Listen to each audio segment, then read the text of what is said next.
Here we go. Strap in. Woo-hoo. Yep. Every time. Here she goes. Get that guy out of here. Awesome overboard. Woo-hoo. There. Okay. Good morning. Good morning, Timothy. Good morning, Good morning, everybody. Maya. Yes. Good morning, everybody. Also, who is watching us on YouTube and probably LinkedIn and Facebook as well. Listening to us in Clubhouse as well. Thanks a lot for joining us on this Sunday morning. It is January the 26th, and we are broadcasting or live streaming the 207th episode of Japanese Politics One-on-One with Timothy Langley, the CEO of Langley Esquire. Yes, what is that? Yes, okay. Well, that is probably the oldest government relations consultancy here in Tokyo.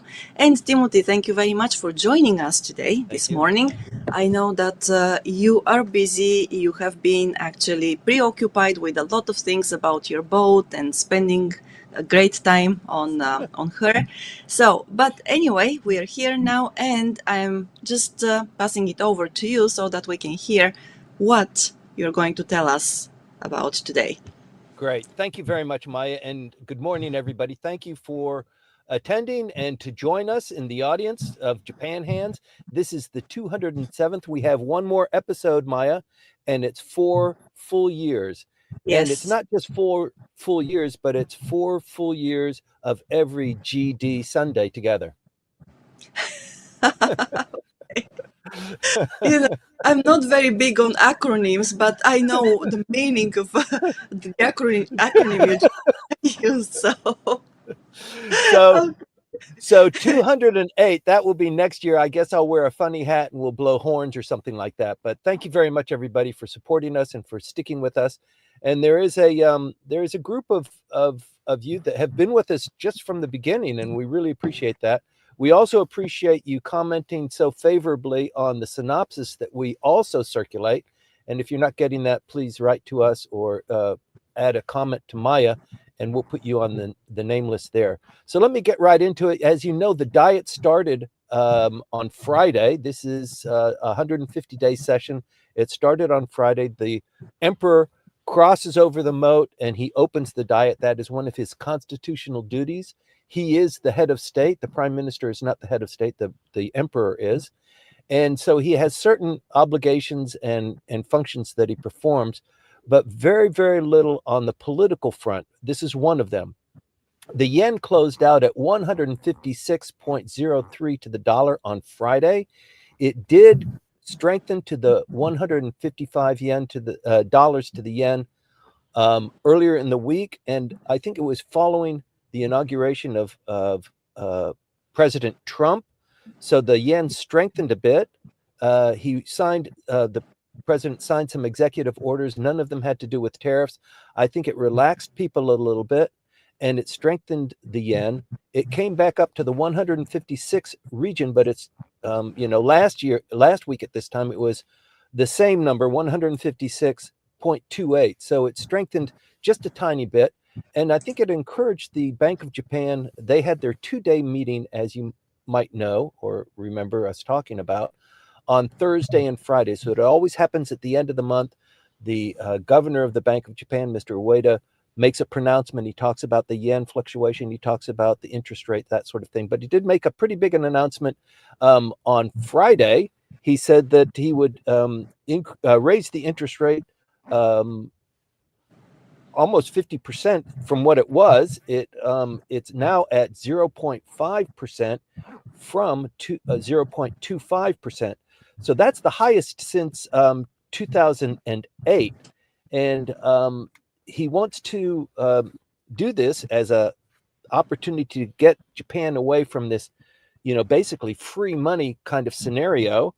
And since inflation is increasing, he needs to tap that down a little bit, but it's very, very difficult. It's a very difficult thing to do. The highest interest rate now in 17 years. The markets are stable after the Trump administration has been inaugurated, and he predicts inflation to be at this For this year, 2.7%. His target, as you know, is 2.0%. Fresh foods are volatile for the upcoming season, so he can't tap that down. Overall, he says for fiscal year 2025, he predicts the inflation to be at 2.4%. He wants 2.2%. And at 2026, the next fiscal year, he says it'll be at 2.0%. Promise. So, also, Maya, I know you suffer from hay fever, among many other ailments, but not Yes. but not an allergy to Sunday mornings at 8:20. But the Forest and Forestry Products Research Institute has identified pollen showing up in Tokyo on January 8th. This is the 1 month earlier than normal. This is pretty remarkable. It's the first time in the earliest on record. They started keeping records on pollen counts in 1985, and this number on January 8th for pollen starting to show up is the earliest that they've had so far. You might remember that last summer was the hottest summer on record, and the fall was the longest fall. So the leaves didn't start changing until October, November. But the pollen count is expected to hit Tokyo particularly hard. It typically starts in February and peaks in March, but the previous earliest time that it started was January 31st, and they're now saying that the pollen count is starting now in early January. So they've actually said, they put out a warning, please be prepared for it, Maya. The Diet opened, as I said, a 150-day session. They need to pass the 2026 budget. The draft was submitted, we talked about this, at the end of the last year. They finished the extraordinary Diet session, and then the LDP and Komeito offered their assessment of what the budget should be. And now everybody goes back and forth and they negotiate on it. And hopefully by the end of March, they have banged it out. But in order to pass the budget, the negotiated final budget requires 51% of the vote of both houses. So the lower house votes on it, the upper house votes on it. If they pass it by 51%, and it looks like it's going to be very dicey. But there's just a little bit of a technicality here. And I know this is just supposed to be brief, but if the lower house passes the budget and they pass it to the upper house and the upper house doesn't pass it, for the budget only, it goes back to the lower house and the lower house vote carries the day. So that's why everybody is so focused on the lower house and this need for the LDP and Komeito to get these another 11 votes. They must have these 11 votes in the lower house so that they can pass lots of bills, but in particular the budget. So that's what the big fight is about, and that's what we'll be going into, and you'll be hearing quite a bit about it in the coming weeks. Shohei Ohtani, as you might remember, he had an interpreter. The current interpreter is a fellow that actually went to St. Mary's with my sons, and he's doing a bang-up job. He's actually been traded around. You see him on TV quite a bit. But Shohei Ohtani's original interpreter has been arrested. He's going to be sentenced on February 6th. That's just in 2 weeks for pilfering, for basically stealing $17 million between November 21st and March 24th from Ohtani's bank account. This is to cover his gambling debts. The prosecutors have been seeking 4 years and 9 months with a 3-year probation. The defense wants 1 year and 6 months because, he's already suffered enough and he's just a very serious gambling addiction. So let's go light on him.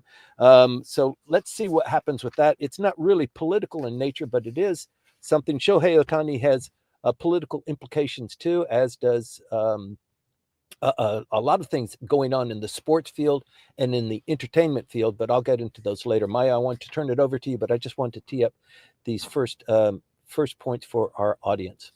Maya? Yes, thank you, Timothy. And before we continue with the details and a deeper dive, actually, I want to say thank you to our first sponsor. Here we go. with Kanchu. So Kanchu has been very gracious to allow us to promote them here on this podcast. So at Kanchu, you can connect with James Howell. You'll see here his email address, and also please be informed that Kanchu does buying and selling real estate in Yokohama. They do real estate investment and property management. They do this in both English and Japanese. So even if your Japanese is not native level, you can still work with them. So please do not hesitate to connect with James. You can also find him on LinkedIn, and from there you can start your project. So thank you very much, Kanchu. And Timothy, once again, I'll ask you to continue with the details this time. Okay, thank you very much, Maya. So in order to pass the budget, as we know, the LDP and Komeito requires 51%. And the reason why they require it is because they are the party that's in power. They are the party that is managing the government. The prime minister is from the LDP. All of the cabinet members, for the exception of the one cabinet member from Komeito, is from the LDP or independent. And the LDP Komeito coalition lacks 11 members. There's a couple of ways they can get these 11 members so that they have 51%. One way is to encourage 11 members who are not members of the LDP to vote with them. That might be on an issue by issue basis. It might be possible. It's harder to get a commitment from them that they help them pass the budget. But in order to pass the budget, they have to pass a lot of other bills to get there. And I'm going to get into that. So it would be more reasonable for somebody, an individual, to actually join the LDP instead of just being independent and negotiating on from time to time. So there were two people like that that joined the LDP 2 weeks ago through the offices of Mr. Moriyama, who is the Secretary General of the LDP. And you might remember that he is the one that insisted to Mr. Ishiba, even though Mr. Ishiba said, I'm going to talk to everybody when I become prime minister. We're not gonna have a snap election. We're just gonna talk to people. It was Mr. Moriyama who insisted, if I'm going to be working for you, you need to have an election immediately after you become prime minister, which is what he did. And the LDP lost terrifically. And we're in this situation now. In any event, that's one way to get these 11 members. The other way is by convincing one of the opposition parties to vote with you. And there are three possibilities. There's the Constitutional Democratic Party with 148 members. There's Ishin-no-Kai with 38 members. And there's the Democratic Party for the People with 28 members. And so it's pretty clear now that the Constitutional Democratic Party under Mr. Noda, who was once a prime minister, as you might recall, has said adamantly they're not going to get into bed with the LDP. They are going to fight them, and they are going to take over the government, and they're going to flip this thing over so that the LDP is out of office. So they're off the charts. They're not going to be accommodating for 11 votes for the LDP. The next two are the Ishin-no-Kai and the Democratic Party for the People. And the other parties, although there are 6 other parties, they don't have even 11 members, so they're not even in consideration. So the Constitutional Democratic Party and Ishin-no-Kai are playing really hardball. They're saying, look, if you want our votes, we'll do it, but this is what we want. We want this and this and this. So that is the fight that we've got until March 31st. So the prime minister, who is not in a very good position, needs to figure out one of these parties to court, and it's unclear which one he is going to go with. But let me just go through a couple of the dynamics there. In order to get that 11 extra votes, one party wants one thing, another party wants another thing. One party wants free education for high school kids nationwide. The other one wants a lower fee for social insurance. Another one wants free meals for middle and elementary public schools. And already these 3 issues are in the 3rd round. So it's getting close to brass tacks. And if the prime minister and the LDP decide that, yes, we will acquiesce, we will give you what you want, we're going to grant free education for all high school kids. It's not a bad idea, but it does require 51% to pass that bill and put it into the budget. And the trade-off there is, if you vote for that and that benefits my opposition party and our standing is better, and maybe you give us some other benefits, then we will vote 51%. We will join you. You'll get the 51% and you can pass the budget. You can actually pass the budget at any time between now and March 31st. And the prime minister has said, in March, I'm going to pass the budget. He didn't say what will happen if they don't pass the budget, but let's face it, the budget must be passed by the end of March. There's precious little time left over. So that's the rub that he's got. The Constitutional Democratic Party has 148. Ishin has 38. The Democratic Party for the People has 28 members, and the LDP with Komeito has 222. The one half of the lower house is 233.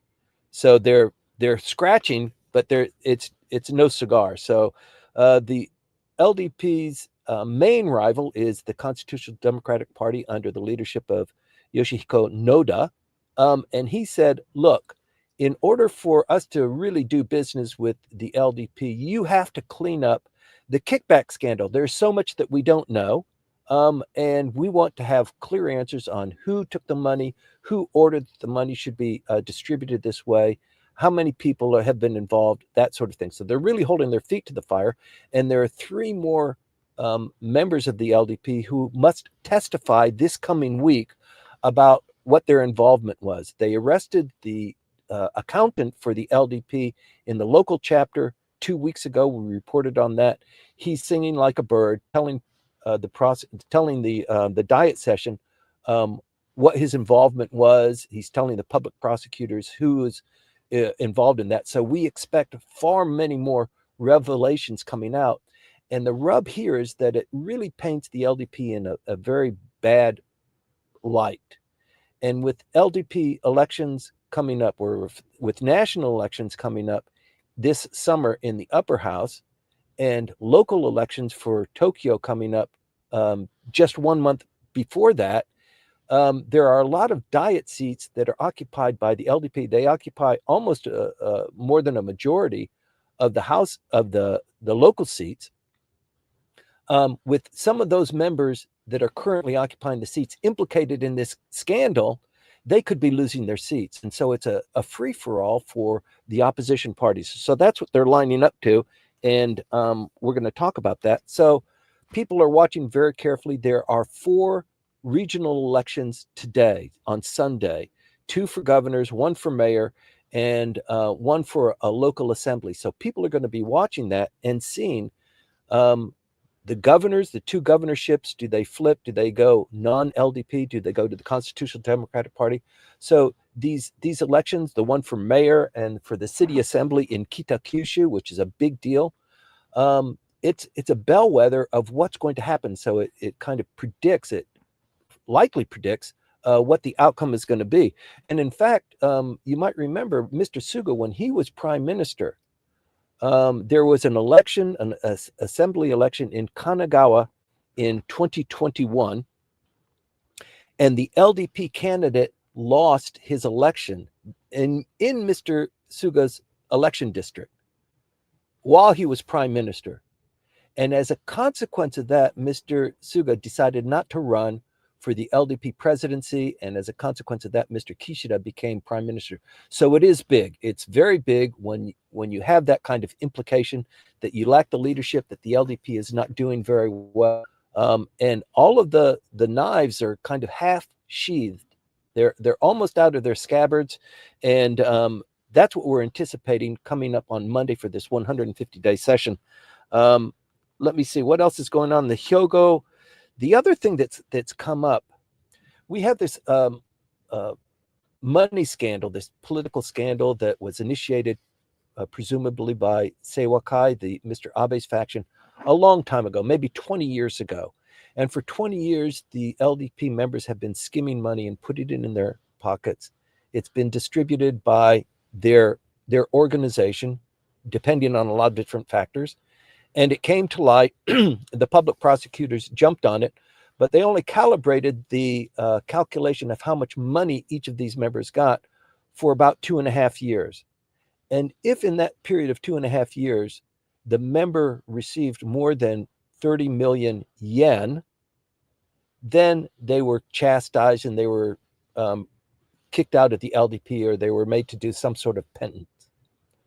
And there were about 6 people that fit that category.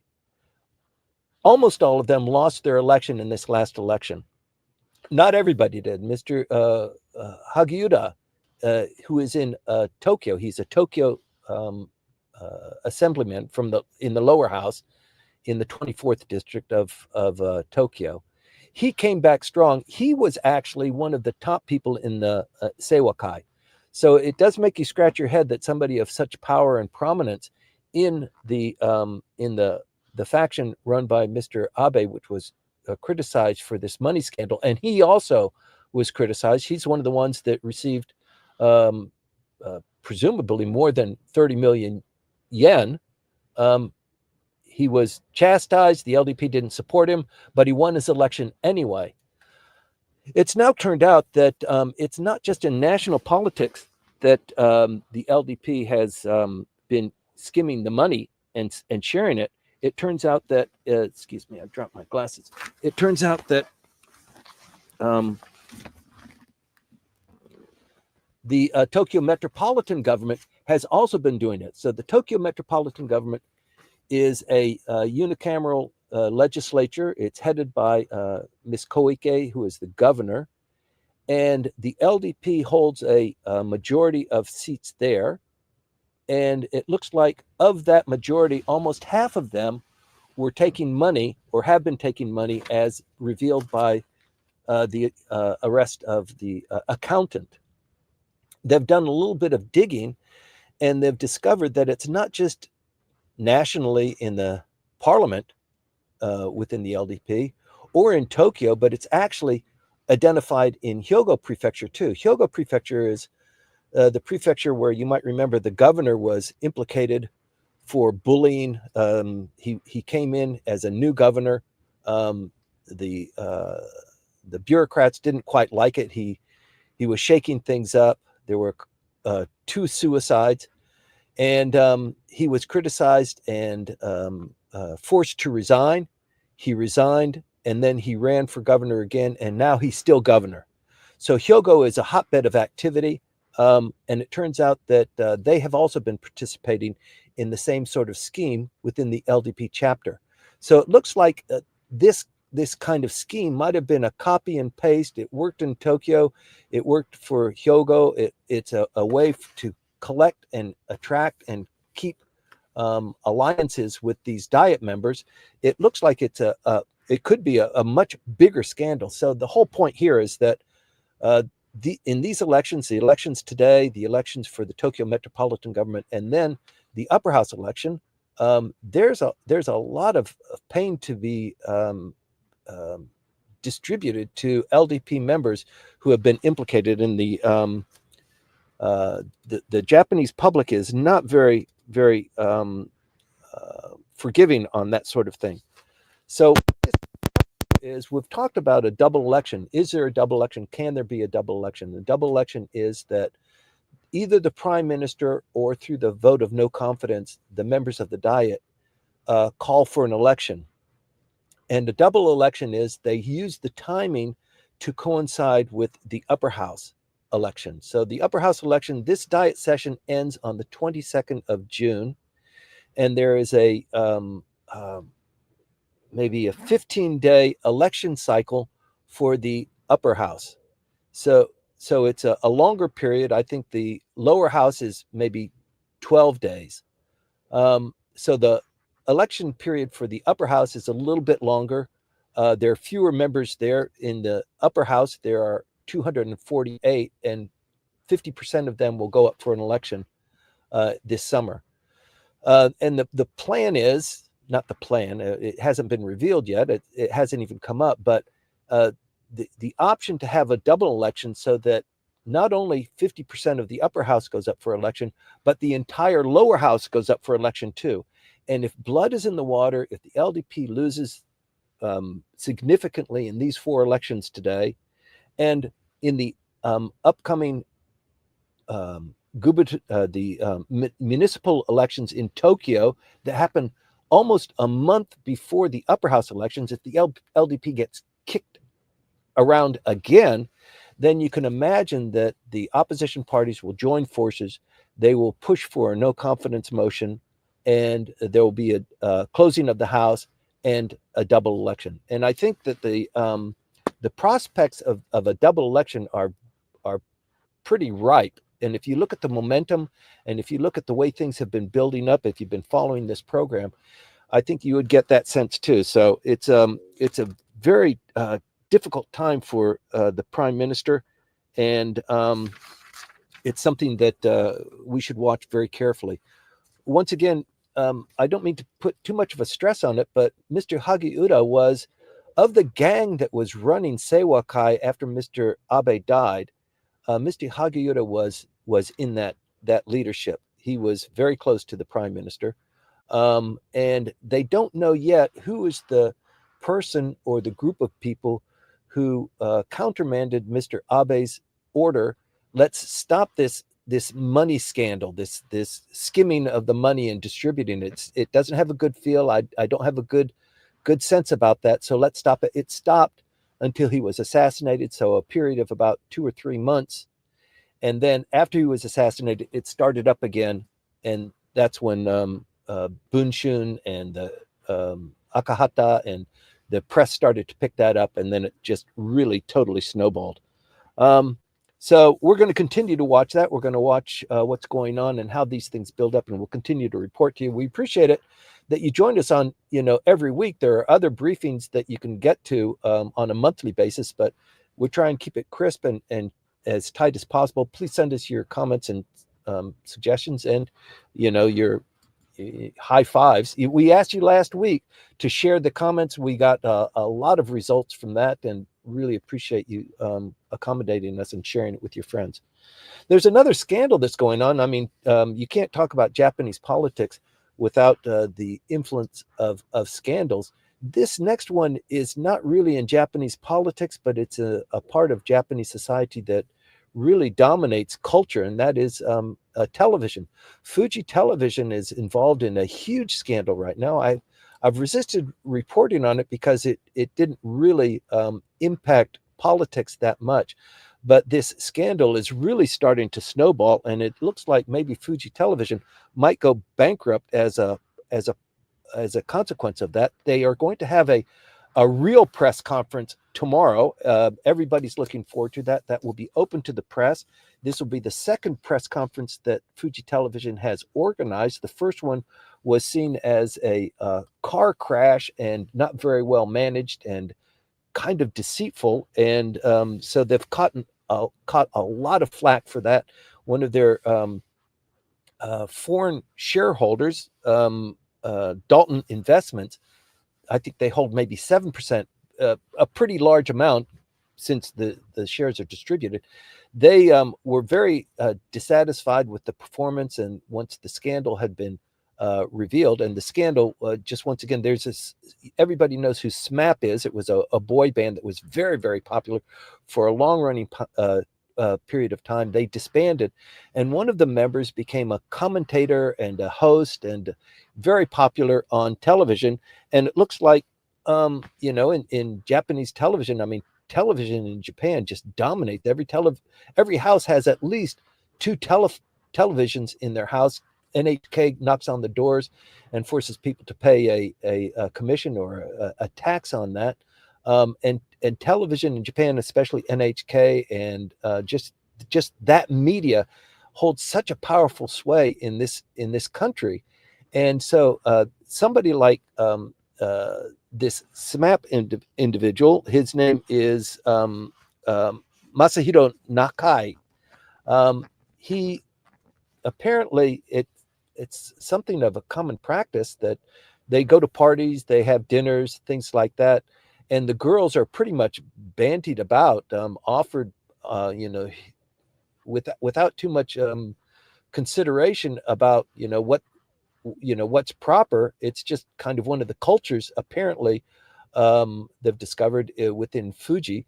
And so this has come into really be an explosion. The girl that was implicated went out to Nakai and said, "Look, you've violated me. I don't know what happened. I'm not reporting that sort of thing happened, but I've been mistreated by you, and I insist that you pay me some consolation money."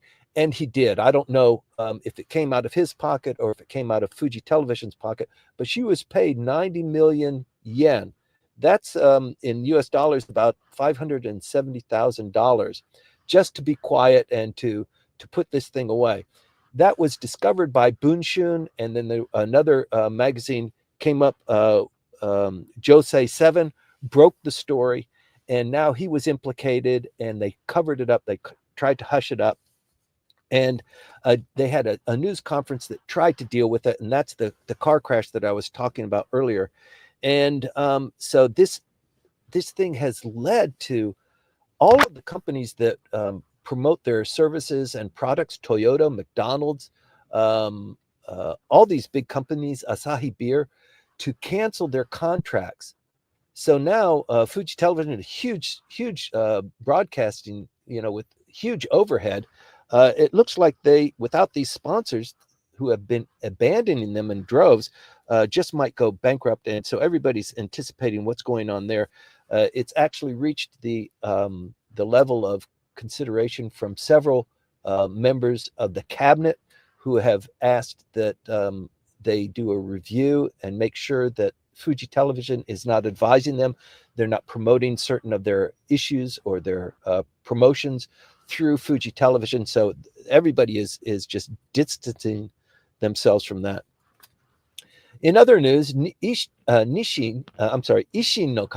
the Osaka-based political party, the third largest political party in Japan, the number 2 opposition party, has promoted a kind of primary for the next election. So in Japanese politics, there's 32 in the lower house, 32 constituencies where there's a single seat that is being up for grabs. And so that means that the LDP typically has a candidate there, and then the other opposition parties also run candidates, or maybe they refrain from running candidates. But the problem with the opposition parties is that if the LDP runs, and they've been winning there successfully time and time again, for the opposition party to have a candidate there, if there's more than 1 or 2 candidates for that, the people who are throwing their votes in predominantly will vote for the LDP, and the rest of the votes will be split up. And so although the LDP member might not get 50%, but he'll get a majority of the votes that are cast compared to the others, and he wins the seat.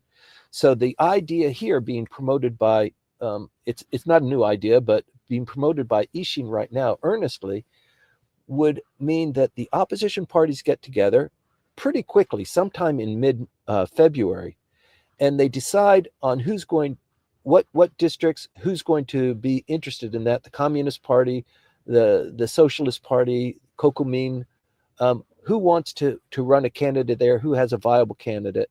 And then sometime in March or in April, they would have a primary so that they would run it by the people in that election district. Which of these candidates do you like the most to run against the LDP candidate, or to become the top candidate in one of these 32 election districts? It's difficult because people have to actually negotiate with the opposition party when they think, there could, and who's going to be the leader of that, who's going to manage that. So it is an idea that I believe is taking hold. If the LDP, I think the LDP, you might not even need it, because given the difficulties the LDP has, it might be that you don't need a primary, that the population is so angry and everybody's going to go for what they can because it's an open house. The LDP won't win in any of those 32 election districts, so anybody has a good chance at it. So it's an idea that has some some merit. And when you think about it, the upper house, like I said, it has 248 members. 50% of them will run for an election in July. That's 124 elections. The distribution of the upper house is that the LDP and Komeito hold 56%. And just think of this in the 50% of the people who are running. So of the 124 people who will be running for an election in the upper house, let's say 56% of them are either LDP or Komeito, 56%. That's a little bit more than 70 people. The Constitutional Democratic Party has 16%, so that would be about 22 people. Ishin has 7%. And in the upper house, of the 50% of the members who are LDP members, 26 of them have already been implicated in this kickback scandal. So if the Japanese population is going to insist that they get some retribution, it looks like half of the running candidates for the upper house are just going to be bleeding in the water, and their seats are going to be up for grabs. So it's something really to watch, and it's building up every time there's some political news or an election coming up. So please stay tuned to that. Let me get back to the opening of the Diet. The emperor came over and opened the Diet session, and the prime minister used this opportunity to give a policy speech. I didn't predict this. I said there was an opportunity last week that the prime minister do that. Sometimes they do. Sometimes it's just the emperor opening the Diet session and they take a break. This was on a Friday, and so that's all the business that was there. So the prime minister did take an opportunity to make a policy speech, and now tomorrow things will really be hot and heavy. But what the prime minister did talk about is important to him, his pet projects, what he's intending to do in this Diet session, and how they make progress on that will indicate what his level of appreciation is, or how much power or how much sway he's got. So if he wants any of these issues to go forward, he's got to accommodate some of the opposition parties. So he needs 11. If you give me what I want, I will give you what you want. And so there's this horse trading. So he's got this laundry list of things that he wants to achieve in his administration. So it's kind of like a shopping list, and a kind of signal to the opposition parties of what else the LDP would like to get in exchange for your voting on behalf of passing the budget and getting your pet projects done. So he's proposed a 200 billion yen revitalization policy. So that's about 1.3 billion US dollars. He's got a 5-pillar plan for revitalization. So he's always held himself out to be somebody like Kakue Tanaka, who came from the regional districts and wanted to promote them, build highways, build bridges. He became very popular and a very powerful prime minister as a result of that. That's the kind of model that Mr. Ishiba is proposing. So he's got a 5-pillar plan for revitalization to create regions that will attract young people, to decentralize society, to support joint startups, and to focus on developing clean new energy, digital transformation, and artificial intelligence, and to close the gender gap, pay, and to dispel this kind of unconscious bias between men and women that is frequent in a lot of Japanese companies, and especially in the region. So this plan is to keep the young kids more bound to staying in the places they were born and raised, rather than rushing to Tokyo or Osaka or Nagoya, to the big cities, which has been a huge demographic shift that's been going on for 40 years. He wants to relocate industrial, state, and academic institutions outside of Tokyo. We have heard this for years and years and years. That's one of the reasons why Tsukuba was created, to be a kind of a potential second capital of Tokyo should a disaster hit. And it's been built out. If you've been to Tsukuba, it's wide boulevards. It's got lots of room to grow. But the prime minister wants to move even more out. He wants the administrative bodies to move out of Tokyo. We've seen a little bit of that. The digital agency, for example, and I think it was the cultural agency moved to Kyoto, and so the bureaucrats are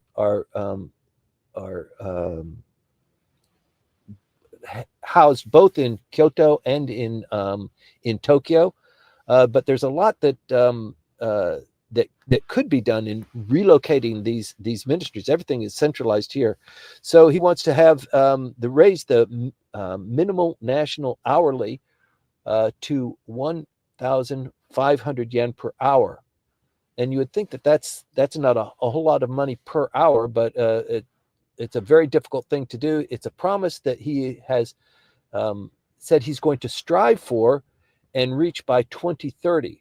So that's in 5 years. So that kind of indicates how difficult raising that standard is. And with the wage negotiations just getting ready to begin, even Mr.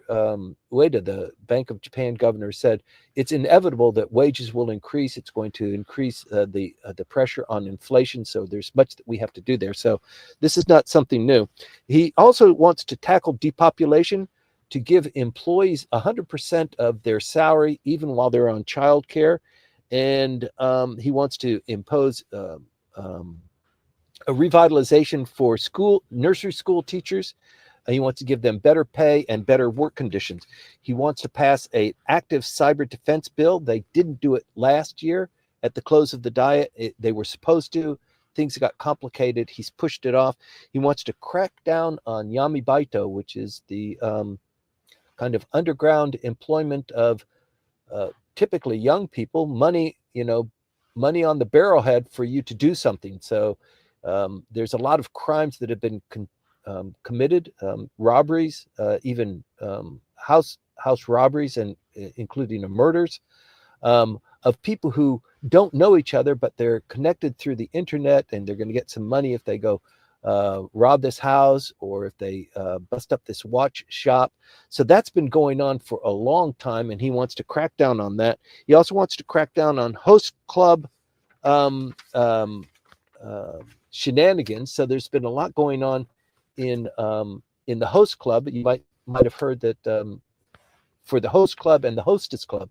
So the host club is where women go, and it's young boys who help them. And there's been a couple of scandals there, even a murder that happened as a consequence of somebody being manipulated by losing their money to this kind of a scam, and putting up for prostitution, and then murdering somebody as a consequence of that. So you see one story like that, and you can replicate it throughout the entire nation and come up with some sort of a guess of how wide that story is. And the prime minister identifying it in his policy speech indicates that it is a pretty big deal. He also wants to improve the livelihood of self-defense forces. He wants to increase the respectability and the attractiveness of joining the self-defense forces. As you know, the Japanese are a little bit allergic to talking about self-defense forces or having the military presence. You don't see soldiers on the street. You don't see people in military uniforms. But they do need to come up on that, because the defense spending and the participation of like-minded countries in this economy on defense-related issues is unmistakable, and it's continuing to grow. And so he wants to generate new recruits. He wants to keep people in the SDF longer. For those who are retiring, he wants to give them bigger and better benefits. And then the final thing he talked about is that he reminded people that this year is the 80th anniversary, or the 80th, it's not an anniversary, it's 80th commemorative year for the end of the Pacific War. And so you can anticipate perhaps this summer maybe some special activities or some special recognition as a consequence of that. There are other things that we can get into. I'd like to push that off to the Q&A, because we've got such a great audience of Japan hands, and people who really know what they're talking about, and we all learn as a consequence of that. So Maya, I'd like to end my briefing here, and maybe we can go into the questions and generate some heat and light. Thank you very much. Thank you, Timothy, for the details and going deeper than on any other day of the week. Sorry, I just get stuck. Okay, forgive me for that. Before we go, okay. Come on. Okay, before we go into the questions and answers, I want to also say thank you to our other sponsor, that is Houze. So Houze offers also bilingual services in custom home design and construction. They do commercial building construction as well. And you can find them online at houze.co.jp or webmaster at houze.co.jp, or you can also connect with Hana Uroshizawa Howell on LinkedIn.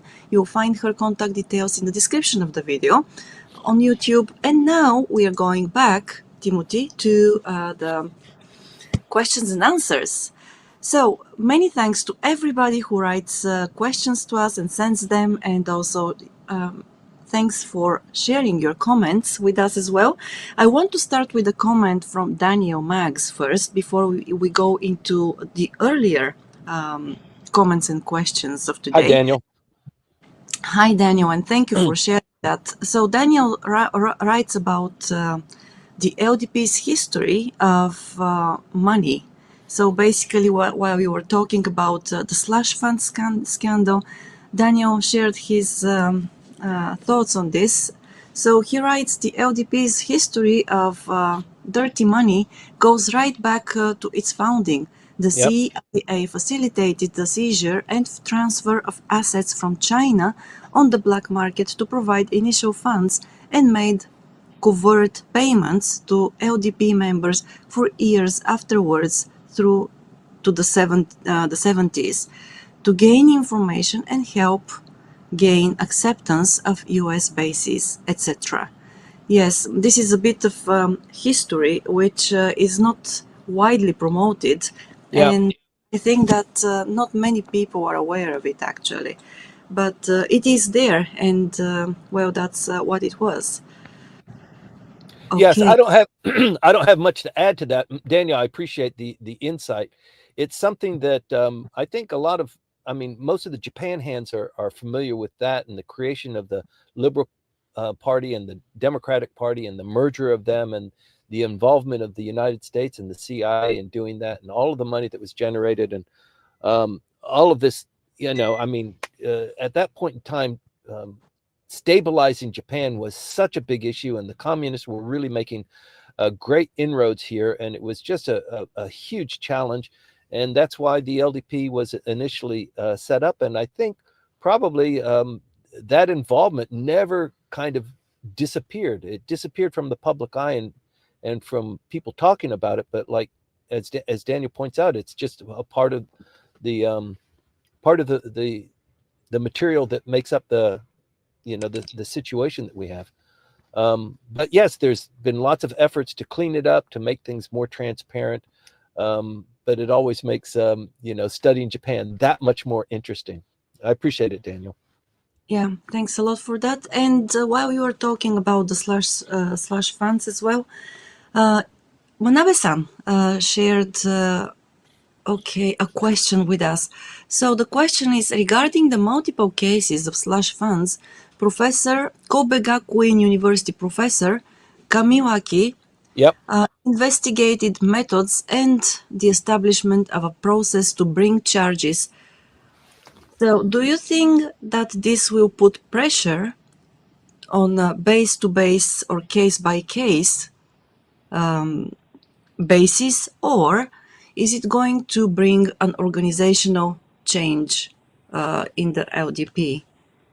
I think what happened with the Kobe professor, Kamikawa, I think initially he started with the local elections, and he saw this pattern, and then he thought, I wonder what happens at the national level, if something like this could be at the national level. So I think initially his scope was not so broad and so aggressive, and he found out some things, and he just took his intuition to the next level, and he went higher.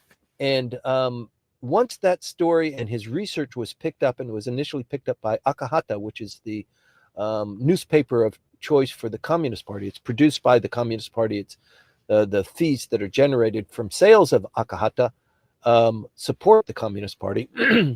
And then it just took off after that. Then everybody started writing about it. So Mr. Manabe's question is this example of the slush funds that are at the national level and now presumably at the local level, is that going to be a trigger to clean things up? You know, for those of us who have been watching for a long time, we have this aspiration and this hope that change is right there. And we are frequently disappointed. And the disappointment comes because the Japanese population, when it comes time to vote, they typically go with the status quo rather than with something that's innovative. That's what's so remarkable about the Trump victory, is that it is different from that. And getting voters, not just Japanese, but voters in general, to decide something that is not the status quo takes an enormous amount of energy and inspiration. So I don't know if this scandal will. It's a pretty big one, and it really remains to be seen. But let's watch what happens in these elections today, and report on those next week, and then the implications that they carry in moving forward towards the Tokyo metropolitan government elections in June. But I think, yeah, you know, this thing could snowball. And as I mentioned, it's a real tinderbox, and all you need is a couple of gusts of wind to kind of fan those flames, and you end up with a completely burnt out city like in Los Angeles. And that's the situation that I think we are approaching. Yes, I also was wondering this morning, so how long do you think the opposition will continue grilling the LDP for this scandal? Because obviously, to me, it looks like they will continue doing that until there is some resolution which is satisfying, Yeah. basically not only for the opposition, but also for the general public and probably, people out of the diet. So And for the LDP is, yeah, go ahead, sorry. no, I just wanted to answer the first part of your question before you get into part 2 and 3 and 4. Mm-hmm. So for the LDP, for Mr. Ishiba, he thought that the scandal was all behind him when the election was finished. The LDP lost some seats, and now they've cleansed it, and now he's moving into the supplemental budget and the extraordinary diet session. He wanted that to be finished by the end of last year, and it didn't. Excuse me for interrupting you. No, that's fine, because it seems that the LDP has not yet come with a satisfactory resolution of this issue. And also, many people continue wondering. The thing with the secretaries, blaming everything on the secretaries, is also another thing that probably very few people accept as a plausible explanation, right? Yeah. And yes, because we all know that the secretaries actually they obey orders and they listen to. Yes. So to talk about the opposition parties and when are they going to let up? They'll let up when they feel like maybe there's contrition, there's some sort of plan to repair the damage that has been done. Mr. Moriyama, the Secretary General of the LDP, made a comment last week that kind of excited the opposition, not in a good way, in a bad way. He said, so I understand that this kickback scandal is going on in Tokyo metropolitan government too. My gosh, I can't believe it.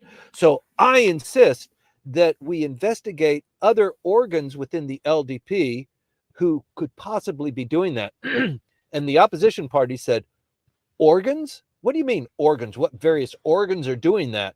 You know, that means that you're not being clear. You're being very vague about the language that you use. You're not serious about this.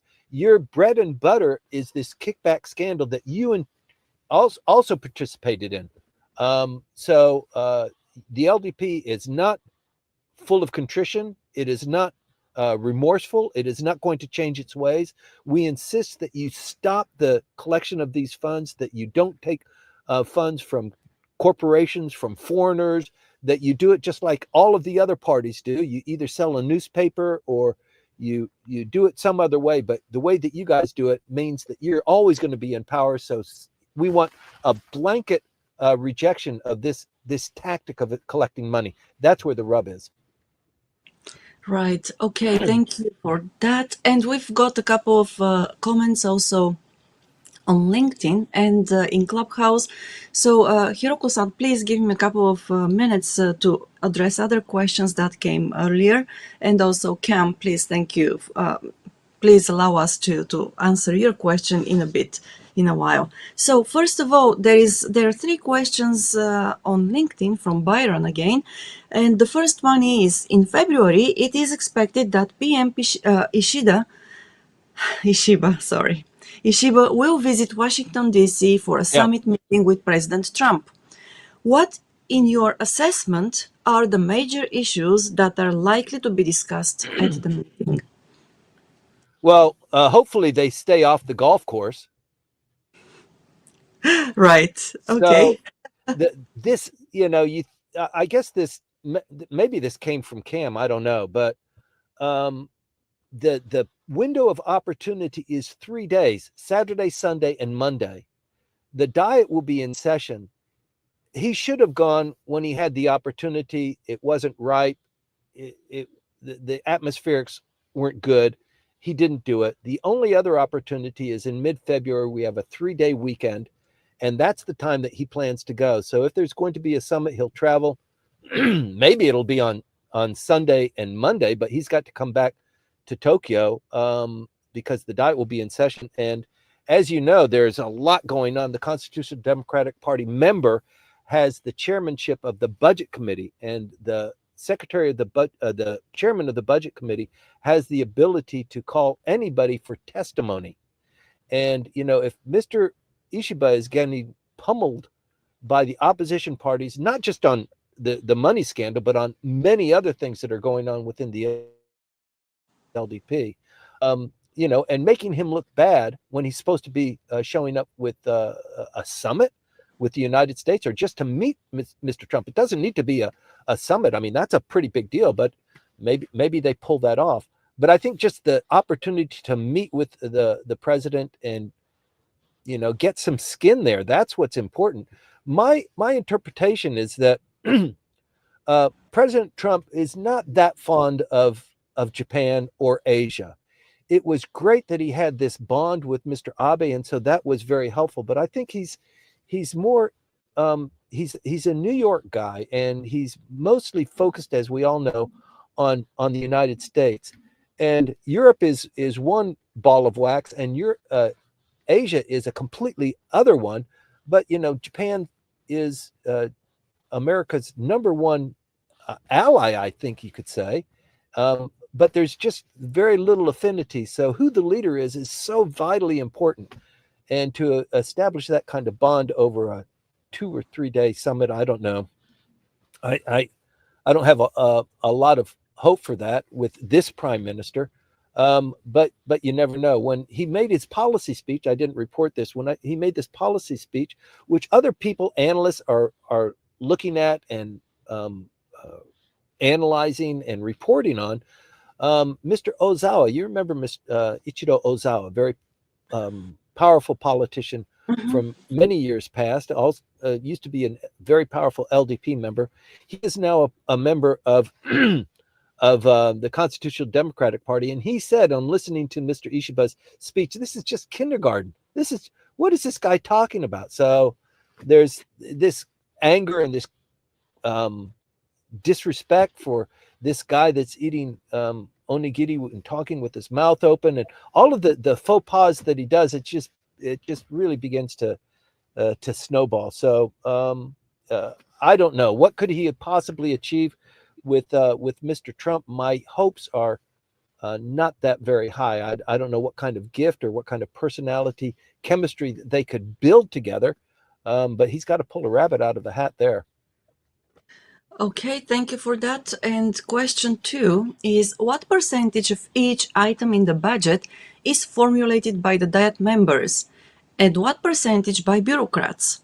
In effect, how is the budget stockpiled, and how is lobbying done by Japanese prefectures to insert their pet projects into the national budget, from where the bulk of funding is derived, even in the Chiho Great. or regions. Who's this question from? From Byron. That's a great question, as usual. So what happens is in the summer, all of the ministries get together and they formulate their asks to be put to the LDP. So they're in negotiations with the Prime Minister's office on what their budget is this last year, how they've been spending it, how they need a little bit more here. They haven't spent that here, but they'd like to keep that in a kind of a holding pattern. So we would like to overall increase our budget by 2.5% or something like that. So all of the ministries do that. They lobby with the Prime Minister's office, and they come up with some form. And the Prime Minister's office will say, "Look, you haven't done this, or there's too much money being spent here, or we have to do this. So revise your budget request accordingly." So that's going on throughout the fall, the summer, and the fall, and then they submit their applications. There's a deadline to do that, I think, in October, and then in December, the cabinet puts together their proposed budget, and then that budget, we were introduced to that at the close of last year. That is given to the Diet overall at the start of the Diet session. So that we're just one day into the Diet session now. They've received that budget, and now the Diet proper will negotiate on it. So that's how that process works. The bureaucrats are the ones who write the budget. They're the specialists. The politicians, they don't have that kind of expertise. They might advise and consent and cajole and tell people, or tell the bureaucrats, in my particular district, I need a little bit more money. I need that highway built. I need that hospital. And depending on how persuasive they are, or how much pull they have, or can they get their faction, or can they get a coalition of Diet members to insist to that particular bureaucracy or to the Prime Minister, then they can get some skin. But it's basically all left up to the bureaucrats. They're the number crunchers. Right. Okay. Thank you for that. And the next question from Byron again is, this Sunday morning program has become a feature of our lives too, as it must be of yours. Would Timothy and Maya tell us a bit about what made you stay in Japan, and indeed something about your families? Are Timothy's kids planning to succeed him in the public affairs and government relations business, as is often the case in Japan? Boy, Byron just never stops, does he? No. Okay. Maya, do you want to respond to that? Well, I think I can write a book about that, and definitely maybe we can have a separate talk about this. Yeah. But yes, so basically, what is the first? What made you stay in Japan? Well, personally, for me, it was my family. So I met my husband back in Bulgaria. We got married. We came here, and we have been here for almost 24 years now. So, a long story short, that's it. Yeah. Okay. I hope it's it's kind of personal. I don't like to disclose too much personal details online, but well, I hope, Byron, that it actually satisfies your curiosity to a certain extent. So I love Maya's story, because I think most of the people that are Japan hands in this audience, they're very different from Maya. Maya just fell in love with some guy when she was in Bulgaria. She had no interest in Japan, but this guy was cool. They got married, and then she plops down in Japan. And this is what, 22 years ago? Oh, 25 years already. 25 years ago. And I mean, look at you. I mean, look at me. I mean, I don't stand out, but I don't have blonde hair and blue eyes. And what you've done with your career, and for me, I drove myself to come to Japan. I wanted to be here. So I don't mind putting up with some of the trials and tribulations and the punishments and the just, what you go through and trying to assimilate in this country. But everybody does it. You come in, you're an English teacher, or you're a scholarship student or something like that. And it's a tough row to hoe. But I just really admire what you've been able to achieve, Maya. But Oh, on my own, oh yes, but on my own personal background, I don't want to get too much into it. I grew up on Okinawa. I'm an Army brat. So during the Vietnam War, my family was stationed in Okinawa. And when I was 16, I went back to the United States, and I just couldn't kick, what it was like growing up in Japan. Although Okinawa at that time wasn't really Japan, it still belonged to the United States. Richard Nixon returned it to Japan in 1972. So I've just been here, off and on for 40 years, and have had a great career, a great time at it. Excuse me. I have 4 kids. I'm married to a Japanese national who I met when I was working in the parliament.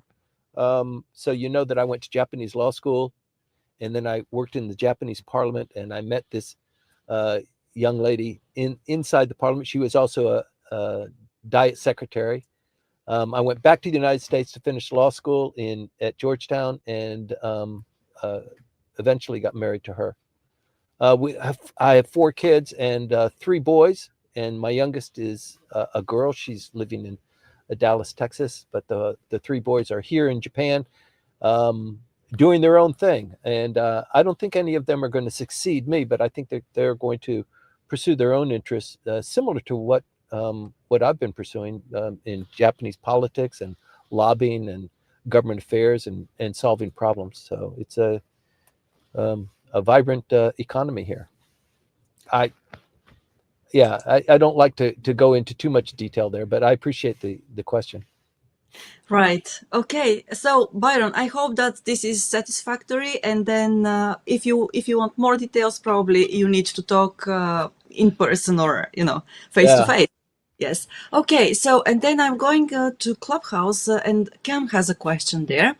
My good friend Pete Hegseth was confirmed today as the next Secretary of Defense during his confirmation hearing. During that hearing, he said that his focus will be in the Indo-Pacific region. How is Japan viewing Pete, and where do you see this relationship developing over time? I don't have any insight on what the self-defense forces, the Japanese government views the Secretary of Defense. I think he's a great choice. I understand that there was great controversy. I was always following your post, Cam, on the proceedings that I guess they finalized on Friday. It was really touch and go, pretty exciting. But in no time at all, the president will have his cabinet, and they'll be firing on all cylinders. I'm very much looking forward to that, and I think that Hegseth will be a great Secretary of Defense. There's a lot to do there, but I didn't know you had such a close relationship. And congratulations on your friend winning that. That's a historical move. I mean, for him personally, and also for the Defense Department, but also for President Trump. So I'm sorry, I can't respond to what the Japanese administration, the Defense Department thinks about him, but it's a pretty aggressive agenda between Japan and the United States on defense spending, going from 1% to 2%, and we're in year 3, maybe year 4 of that process. What happens in year 5? Are we going to go to 3%, or do we just cap it at 2%? And there's just so much going on regionally, and I think there's going to be a lot more going on too. Maybe that's one of the topics of conversation when Mr. Ishiba meets with President Trump in February. Right. Thank you very much. And Patricia, you're welcome. Thank you for being with us every Sunday morning. Now I'm going, oh yes, thank you, Richard, for that as well. So, and going back to LinkedIn, where Hiroko-san writes, one of my friends used to work for one of the broadcasting corporations here. Although it was many years ago, they were one of the most conservative organizations. No full-time female workers, including casters. They were contract-based workers, not the employees of the company, so their status was very vulnerable. Mm-hmm. Yeah.